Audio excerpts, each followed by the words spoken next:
ഹമൂറിന്റെ വില കിലോഗ്രാമിന് 6.5 ദിനാറായി വർദ്ധിച്ചപ്പോൾ 1 കിലോ ബാലൂലിന് 8 ദിനാർ നൽകണം.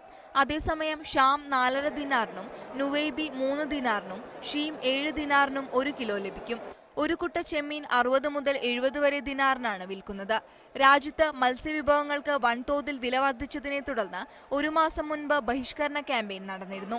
സാമൂഹിക മാധ്യമങ്ങൾ വഴി വൻ സ്വീകാര്യത നേടിയ 2 ആഴ്ച നീണ്ട ക്യാമ്പയിനിലൂടെ മത്സ്യവിലയിലും കുറവുണ്ടായി.